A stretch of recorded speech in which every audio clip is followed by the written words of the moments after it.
Welcome back to another episode of the Even Your Dynasty Show. It's Wednesday night, January 31st. Today, we are going to talk about the three Giants that I think are going to take a leap in 2024. In 2023, we had a few guys that took pretty good leaps. We're going to recap those as well.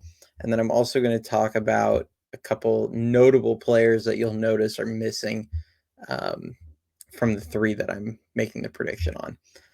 And I'll kind of explain my reasoning there. So we'll start off. We're going to recap 2023 a little bit. A few guys that took a good leap in performance or other factors. We're going to start off with Logan Webb, who he actually, if you look at his ERA, his previous 2 years he had a better ERA, but the reason that I'm adding him to this list, set a career high in innings by 24 innings, throwing 216 innings last season.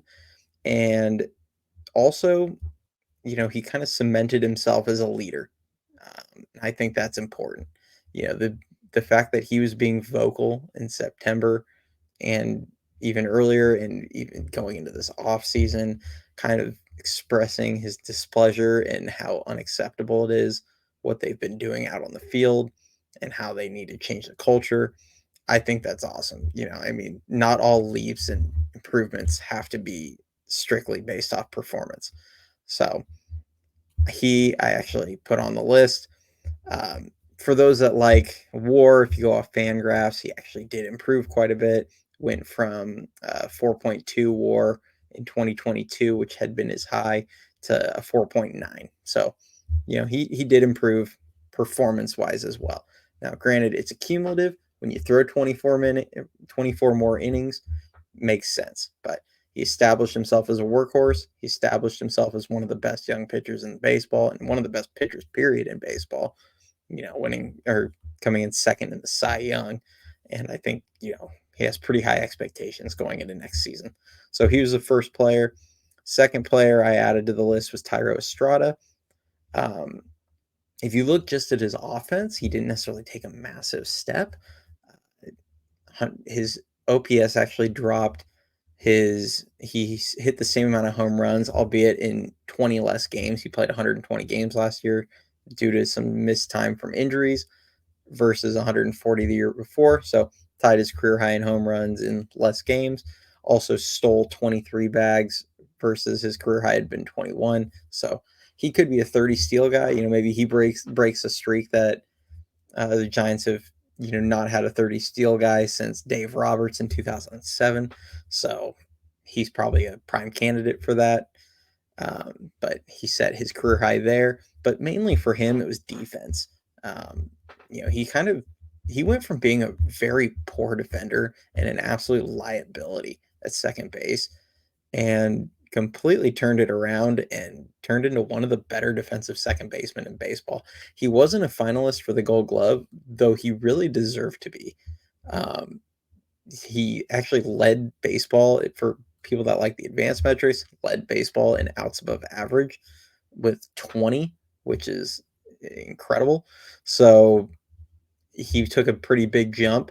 His WAR, for people that like the WAR stat, he went from 2.8 in 2022 up to a 3.9. So he's worth over one more win above replacement from one year to the next, which, that's it's not necessarily an elite player, but that is, kind of a very, very high end player right there. That's a $20+ million a year player if you're worth that, kind of based on their algorithms. So he was the next guy I added to the list from 2023. The last one was Lamont Wade Jr. Still kind of a platoon bat, but I'm giving him some credit because, he did increase. For instance, his walk rate went up about 6%, which jumped his on base percentage up significantly.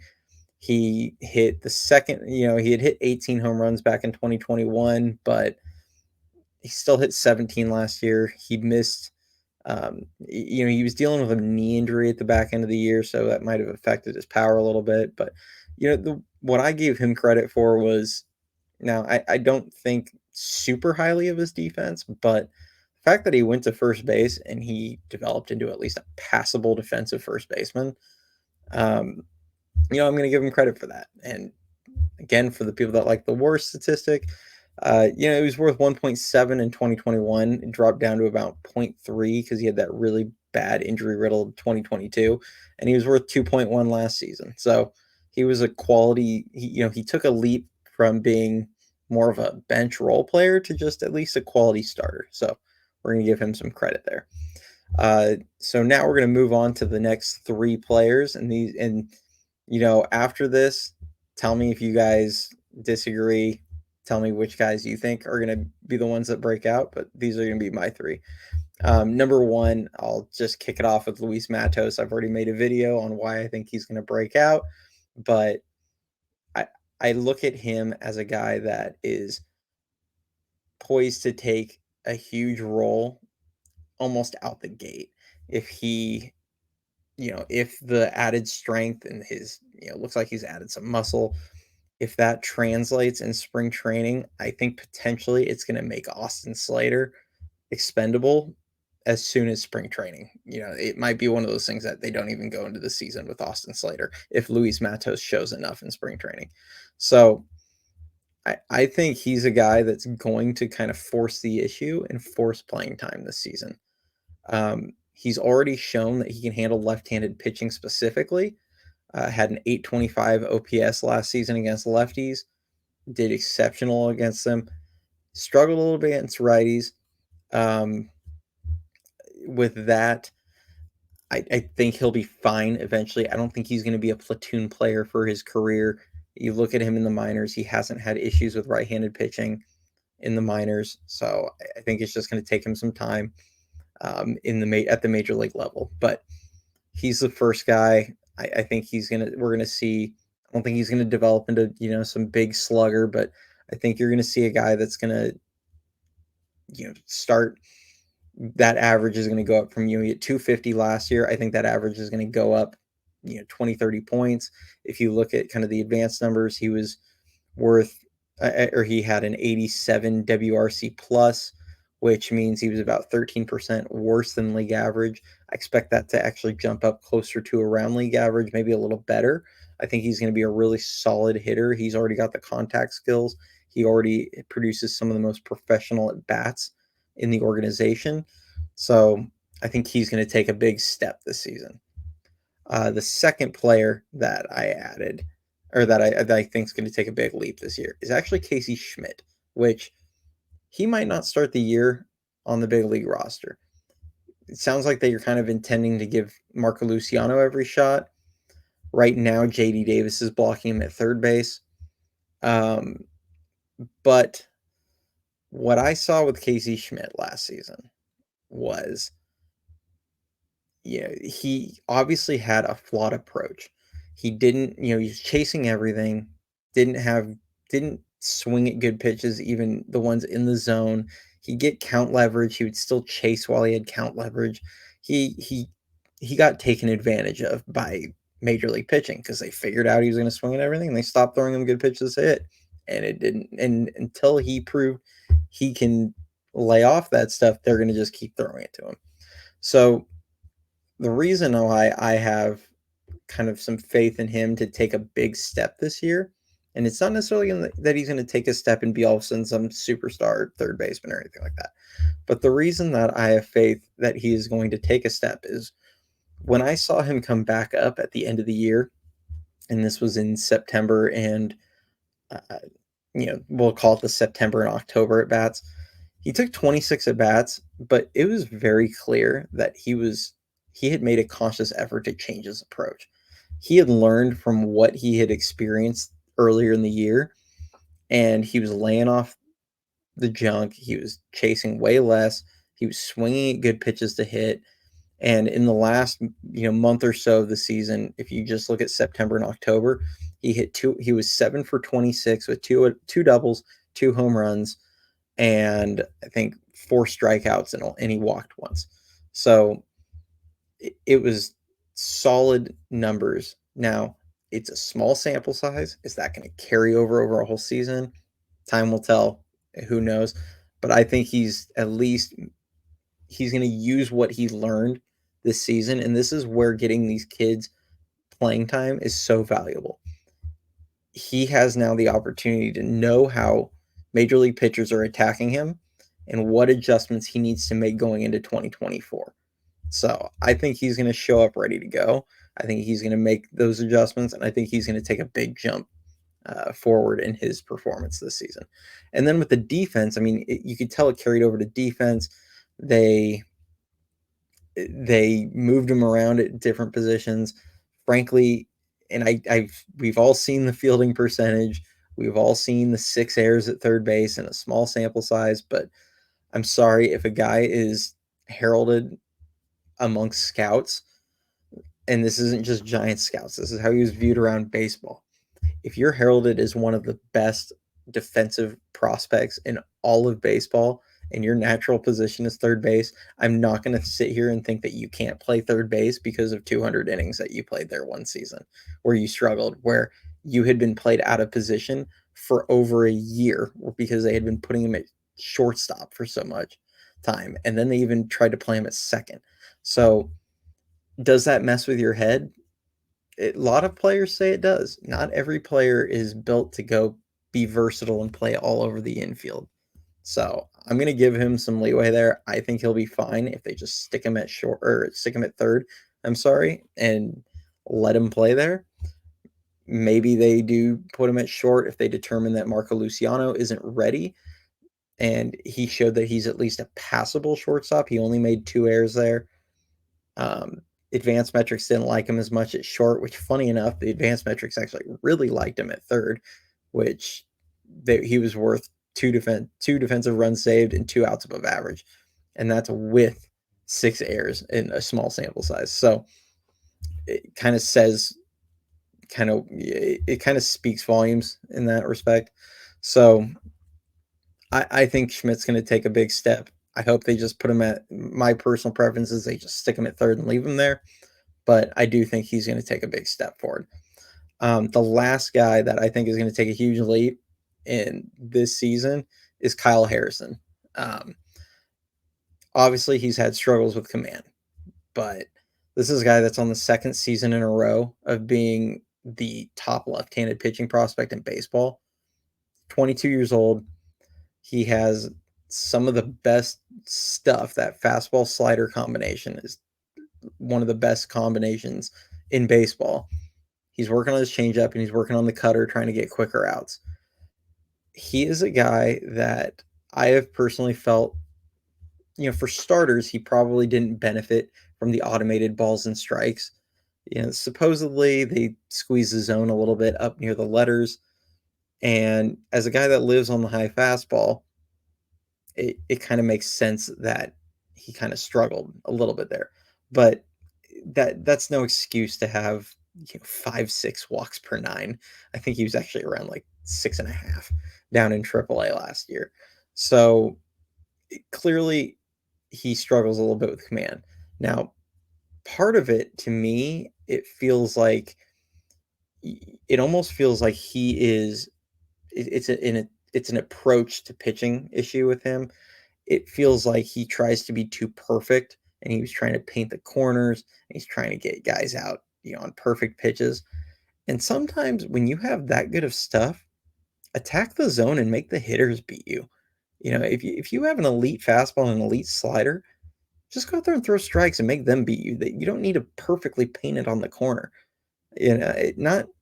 I've seen plenty of pitchers with dominant stuff that don't just throw paint all game. They'll just throw stuff. Now, granted, you don't want to throw a belt high or anything, but they're attacking the meat of the zone a little bit and just making the hitters, keeping them off balance with speeds and everything, and working the different sides. And with his high fastball, he can work the different sight lines easily still. So I think if giving him Brian Price and Bob Melvin and, throwing to a guy like Patrick Bailey, whose framing skills are excellent, and with major league umpires where you're not going to get, we saw it at the major league level last year where you get a little help sometimes. Now, granted, they giveth and they taketh away, but you'll get a little help from major league umpires, especially when you have a guy that's a good framer. You can steal some strikes. So, and his walks per nine in the majors were like 2.8. Now, I don't think that's sustainable. I expect that to actually regress closer to 4, maybe 4.5 even. But I still think he is going to take a huge step this year. I think he's going to end up being a special player. So now a couple of guys that I left off that are probably obvious. There's 3 of those, and kind of why I left them off. We're going to start with Jung-Hoo Lee, and quite frankly, the reason I left him off is most players that come over from the KBO struggle in their first year. It's he could be very good, but I think he's a guy that's gonna, he's gonna go through his lumps, and he's a prime candidate that I think is gonna take a huge leap in 2025. I think he's a guy that's gonna be more taking that jump next season. He's gonna just, this year is gonna be an adjustment for him. I still expect to see some really good things from him, but I think he's gonna be a guy that takes a big leap next season. Similar situation with Marco Luciano. He's by all accounts going to get every opportunity to be the starting shortstop. It's probably a little shocking that I didn't go with him and I went with Schmidt instead, but he's a guy with only 123 plate appearances at AAA and the major league level.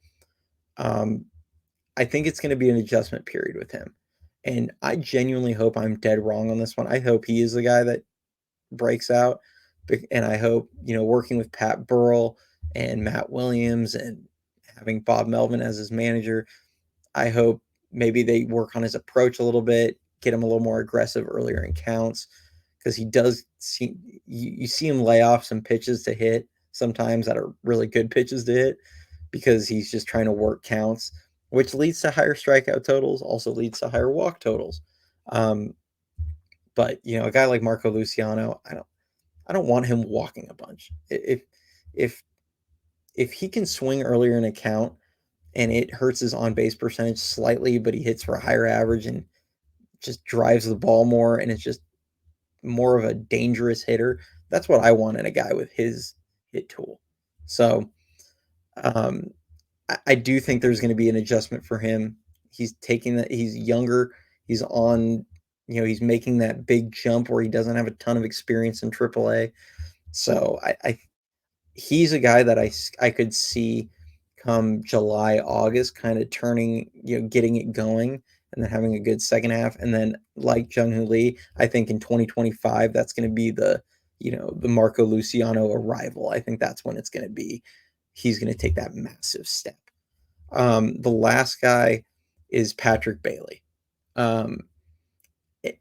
I'm not sold on Patrick Bailey's bat.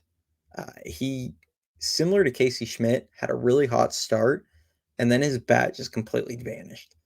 And he's a guy that, now this is going to sound weird, but I wouldn't be shocked to see some progression and some regression out of his bat. And when I say that, it's because in the minor leagues, statistically, in his career, he had absolutely raked against right-handed pitching when he was hitting left-handed. And obviously, we all know he's a switch hitter. And he was atrocious against lefties in the minors when he was hitting from the right side. You're talking about a guy for 2 straight seasons in 2021 and 2022 had a sub 500 OPS against left-handed pitching. Meanwhile, he had, an 800, 900,000 OPS, depending on the level, against right-handed pitching. But then all of a sudden that reversed in the majors. You look at last season against right-handed pitching, had a 557 OPS, hit 203.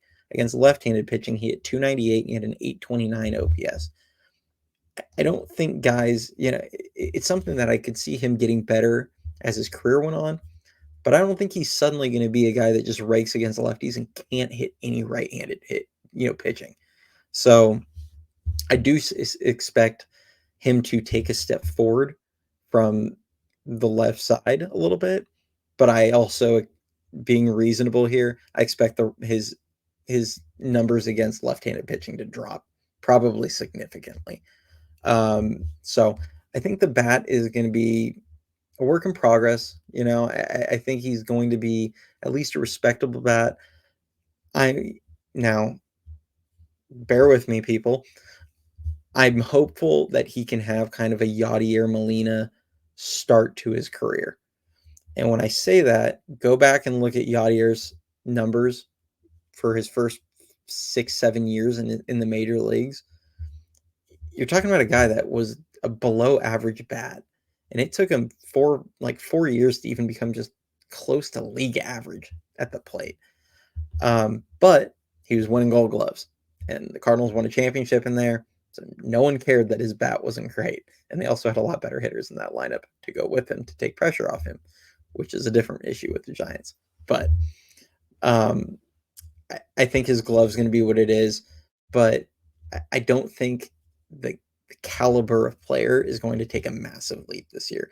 I think when push comes to shove at the end of the year, he's going to be a Gold Glove favorite. Maybe he doesn't win it, but he'll be a finalist at least, and he'll be one of the favorites for the Gold Glove. But his bat is going to be, a little bit below average. He'll probably be like a 90 WRC plus, and the one thing I like about him last year was he was clutch. So if he can at least maintain that, we'll deal with the struggles. So if you like the video, like, subscribe. I appreciate it. We broke 100 subscribers yesterday. Actually got a ton of you guys in the last day, which has been awesome. So I appreciate all the support. Comment on the video. Tell me which players you guys think are going to break out. Look forward to hearing from you guys. Tell me why, and we'll get back at this here in the next few days. But until then, see you soon.